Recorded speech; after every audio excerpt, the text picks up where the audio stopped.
बिस्मिल्लाहिर्रहमानिर्रहीम। अस्सलाम वालेकुम वरहमतुल्लाहि वबरकातुहू। फ्रेंड्स, आप सब कैसे हैं? उम्मीद करती हूँ कि आप सब खैर व आफियत से होंगे। फ्रेंड्स, आज आपके लिए लेकर आई हूँ हवाब में अंगूर देखना। जो लोग हवाब में अंगूर देखते हैं या खाते हैं, इसकी क्या तबीर है, आज आपके सामने ज़रूर शेयर करूँगी। और फ्रेंड्स, वीडियो को शुरू करने से पहले जिन लोगों ने मेरे चैनल को सब्सक्राइब नहीं किया, मेरी इनसे रिक्वेस्ट है कि वो मेरे चैनल को ज़रूर सब्सक्राइब कर लें और मेरी इस वीडियो को लाइक भी कर दीजिएगा। और फ्रेंड्स, हम बढ़ते हैं आज की अपनी वीडियो की जानिब। जो लोग हवाब में अंगूर देखते हैं, हवाब में अंगूर देखना। हज़रत दानियल अलैहिस्सलाम ने फरमाया कि मौसम पर हवाब में अंगूर खाना गम की दलील है और बेवक़्त खौफ और तरस है।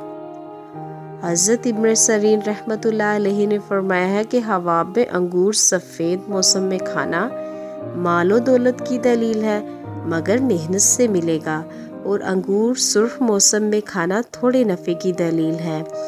जिस अंगूर का छिलका सख्त है, इसका हवाब में खाना माल की दलील है जो मुश्किल से मिलेगा, और हल्के छिलके वाला अंगूर माले हलाल की दलील है। जिस अंगूर का पानी स्याह है, माले हराम की दलील है, और जो अंगूर देखने में सुर्ख है, इज़्ज़त और मर्तबे की दलील है, और जो अंगूर स्याह है, गम की दलील है, और जो अंगूर शीरी और तर और पकीज़ा तर है, माल वजह और ज़्यादती इज़्ज़त की दलील है।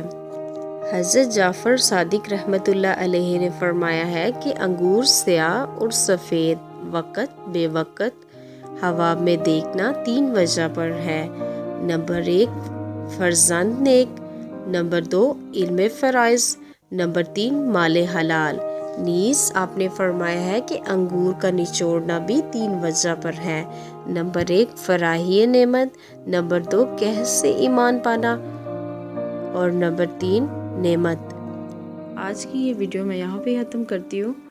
और फ्रेंड्स, अगर आपको मेरी ये वीडियो अच्छी लगी हो तो मेरी वीडियो को लाइक कर दीजिएगा और मेरे चैनल को सब्सक्राइब कर दीजिएगा।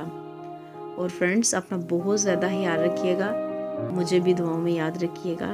इतनी देर के लिए हम मिलते हैं नेक्स्ट वीडियो में। अल्लाह हाफ़िज़।